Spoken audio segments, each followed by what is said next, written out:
ఐదు రాష్ట్రాల్లో ఓట్ల లెక్కింపు కొనసాగుతోంది. పశ్చిమ బెంగాల్లో తృణమూల్ కాంగ్రెస్, బీజేపీ లీడ్లో కొనసాగుతున్నాయి. కాంగ్రెస్ మూడో స్థానానికి పరిమితమైంది. తమిళనాడులో అనూహ్యంగా టీవీకే గెలుపు దిశగా ముందుకెళ్తోంది. డిఎంకే, అన్నా డిఎంకే ఆ తరువాతి స్థానాల్లో ఉన్నాయి. అస్సాంలో బీజేపీ సత్తా చాటుతోంది. కాంగ్రెస్ సగం స్థానాల్లోనే ఆధిక్యత ప్రదర్శిస్తోంది. అయితే కేరళలో మాత్రమే కాంగ్రెస్ కూటమిలోని యూడీఎఫ్ ముందంజలో ఉంది. పినరాయి విజయన్ పార్టీ ఎల్డీఎఫ్ రెండో స్థానంలో ఆధిక్యంలో ఉంది. ఇక్కడ బీజేపీ మూడో స్థానానికి పరిమితమైనట్లుగా తెలుస్తోంది. పుదుచ్చేరిలో ఎన్ఆర్ కాంగ్రెస్ అలాగే కాంగ్రెస్ మధ్య పోరు నెలకొంది. ఇక బెంగాల్, అస్సాంలో బీజేపీ పార్టీ మ్యాజిక్ ఫిగర్ ను దాటేసింది. ఇక ఇదే అంశానికి సంబంధించి మనతో పాటు డిస్కస్ చేయడానికి జూమ్ లైవ్ లో అందుబాటులో ఉన్నారు కాంగ్రెస్ అధికార ప్రతినిధి కత్తి వెంకటస్వామి గారు.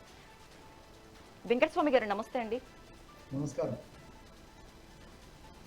నమస్కారం వెంకటస్వామి గారు, చెప్పండి. హలో వెంకటస్వామి గారు నమస్తే అండి. నమస్తే అమ్మా. నమస్తే, చెప్పండి. వెంకటస్వామి గారు, కాంగ్రెస్ ఒక కేరళకు మాత్రమే పరిమితమైంది. ఎక్కడ విఫలమయ్యారంటారు? అంటే ముందు నుంచి కేరళ మీదనే కాన్సన్ట్రేట్ చేసినారు ఒకటి. రెండోది ఏంటంటే వెస్ట్ బెంగాల్కి సంబంధించి చాలా నేను వెస్ట్ బెంగాల్ ఇన్ఛార్జిగా ఉన్నా.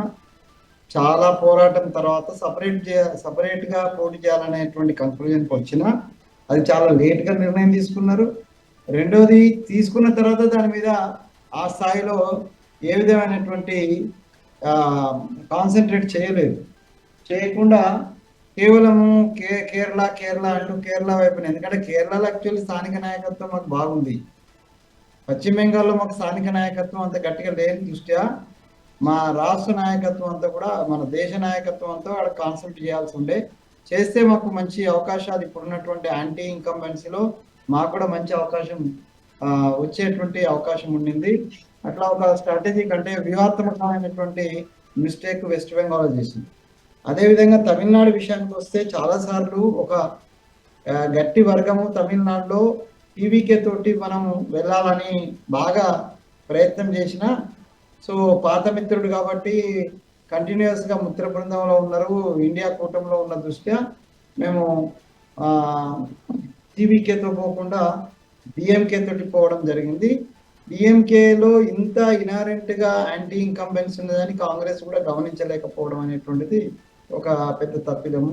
అంటే ఫీల్డ్లో ఎలా ఉంది అనేటువంటిది చర్చ జరగలేదు. రెండోది అనూహ్యంగా టీవీకే అనేటువంటిది ఒక కొత్త, అంటే అది కూడా మళ్ళీ తమిళ బేసే, తమిళనాడు యొక్క ప్రాంతీయ అభిమానంతో వచ్చినటువంటి పార్టీ అది. సో ప్రాంతీయ అభిమానము వీళ్ళిద్దరూ వదిలినారు, జాతీయ పార్టీలతో పొత్తు పెట్టుకున్నారు, ప్రాంతీయ అభిమానాన్ని వదిలినారు, తర్వాత ప్రాంతీయ ప్రజలను నెగ్లెక్ట్ చేస్తున్నారు అనేటువంటిది ఒక భావన వచ్చిందో, లేకపోతే ఎంజి రామచంద్ర లాగా ఒక ఆల్టర్నేట్ ఫోర్స్ లాగా ఆయన వచ్చినాడు. కాబట్టి అక్కడ టీవీకేను అంచనా వేయడంలో కూడా కాంగ్రెస్ పార్టీ ఫెయిల్ అయింది అనేది చాలా స్పష్టము.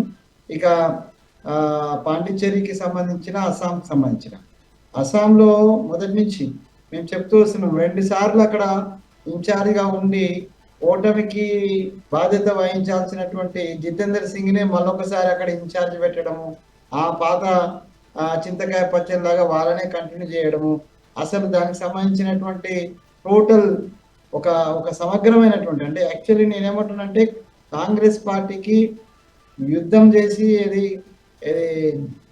ఎలక్షన్ స్ట్రాటజీ ఓవరాల్గా చేయడం అనేటువంటిది కాంగ్రెస్ పార్టీ అధిష్టానం అందులో ఫెయిల్ అయింది.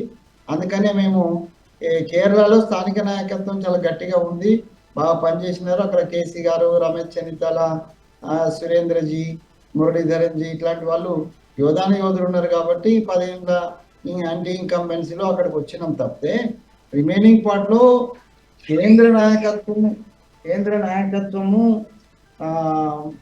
వచ్చి ఒక యోజనాబద్ధంగా, ఒక వ్యూహాత్మకంగా ఈ 5 రాష్ట్రాల ఎలక్షన్ మాత్రం డీల్ చేయలేదని చాలా స్పష్టం అండి. అందులో 100% కేంద్ర నాయకత్వం తప్పు ఉంది. స్థానిక నాయకత్వం ఎప్పుడైనా కేంద్ర నాయకత్వం మీద ఆధారపడి ఉంటుంది. కేంద్ర నాయకత్వం దిశాదర్శనం చేయడంలో ఫెయిల్ అయింది కాబట్టి, శ్రద్ధ తీసుకోలేదు కాబట్టి, అది రాహుల్ గాంధీ కావచ్చు, ఖర్గే గారు కావచ్చు, లేకపోతే మిగతా కేంద్ర నాయకత్వం కావచ్చు, ఆ దిశగా ప్రాపర్ గైడెన్స్ ఇవ్వలేదు కాబట్టే ఈ ఫెయిల్యూర్స్ వచ్చినాయి, లేకపోతే ఇంతకన్నా మంచి రిజల్ట్స్ వచ్చేటి అని నేను ఆశిస్తున్నాను. సార్, అస్సాంలో గెలుస్తామని కాంగ్రెస్ ధీమా వ్యక్తం చేస్తుంది, కానీ బీజేపీ గెలుపు దిశగా వెళ్తోంది. మరి ఏమంటారు? అస్సాంలో గెలుస్తామనేటువంటిది ఉట్టి పైకి చెప్పినారు కానీ దానికి సంబంధించినటువంటి యోజన జరగలేదు. నేను one of the incharge for the last 500 years. నేను 6 ఇయర్స్ అక్కడ అంటే కోన తిరిగినా, నేను ఆడ ఉన్న మూల మూల తిరిగినోండి. నేను నాలాంటినే కాన్ఫిడెన్స్ తీసుకొని అక్కడ పని చెప్పలేదు. అక్కడ కేవలం ఏకపక్షంగా ఒక ఎవరు మన గౌరవ్ గొగోయ్కి ప్రెసిడెంట్ ఇచ్చినారు. ఆడ ముఖ్యమైనటువంటి నేతలు కాంగ్రెస్ పార్టీని వదిలిపోతుంటే కళ్ళప్పగించుకొని కూర్చున్నామండి. ఇప్పుడు అక్కడ ఉన్నటువంటి భూపేన్ బోరా వెళ్ళిపోయినప్పుడు కానీ, లేకపోతే ప్రత్యుత్ వదిలిపోయినప్పుడు కానీ, ఇంకా మా ముఖ్యమైన నేతలు అనేక మంది కాంగ్రెస్ పార్టీని వీడుతున్నప్పుడు, వాళ్ళను బజార్లో కొనున్నట్టుగా భారతీయ జనతా పార్టీ డబ్బులు కుమ్మరించి కొనుక్కపోతున్నప్పుడు మరి కళ్ళప్పగించుకొని చూసి వాళ్ళందరూ పోయిన తర్వాత ప్రజానాయకులు మంచి మంచి నాయకులందరినీ కూడా భారతీయ జనతా పార్టీ సంబంధించిన అంటే పాత కాంగ్రెస్ హిమంత బిశ్వ శర్మ, ఇక్కడ ఎవరెవరు గట్టి లీడర్స్ అనేది హిమంత బిశ్వ శర్మకి చాలా స్పష్టంగా తెలుసండి. తెలిసి కాబట్టి ఆయన కాంగ్రెస్ లో చాలా కాలం ఉన్నవాడు కాబట్టి కాంగ్రెస్ యొక్క లూప్ హోల్ తెలుసు, ప్లస్ తెలుసు, మైనస్ తెలుసు ఆయన. సో అట్లాంటి ఆయన ఎదుర్కోవడంలో కాంగ్రెస్ పార్టీ యొక్క అధిష్టానం ఫెయిల్ అయింది.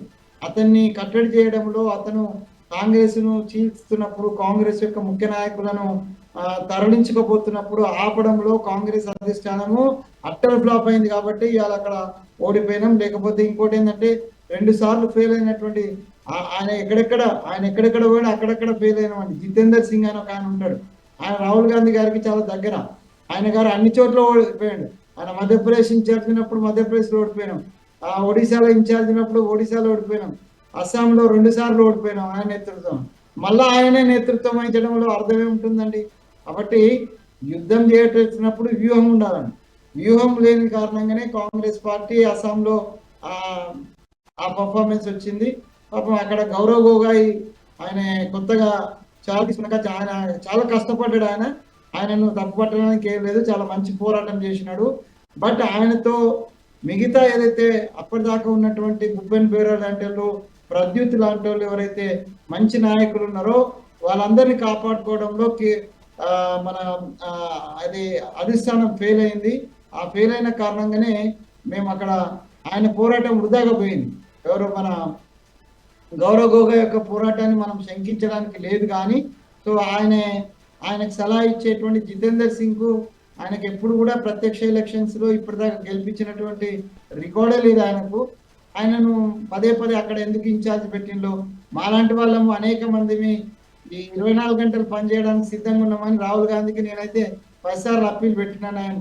నేను I'm ready to give the more time for the 2.5 years 3 years back నేను అప్పీల్ పెట్టినా. దానికి కూడా పర్సూ చేస్తున్నాం, సీరియస్గా ఆలోచిస్తాం అంటారు కానీ ఎక్కడ కూడా రెస్పాన్స్ ఇచ్చింది లేదు. సో వ్యూహం లేని కారణంగానే ఇవాళ ఈ దుస్థితి వచ్చింది. వ్యూహాత్మకంగా భారతీయ జనతా పార్టీ చాలా వ్యూహాత్మకంగా పనిచేసింది కాబట్టి వాళ్ళు సక్సెస్ అయింది అనేది చాలా స్పష్టం. వెంకటస్వామి గారు, థ్యాంక్ యూ సో మచ్ అండి.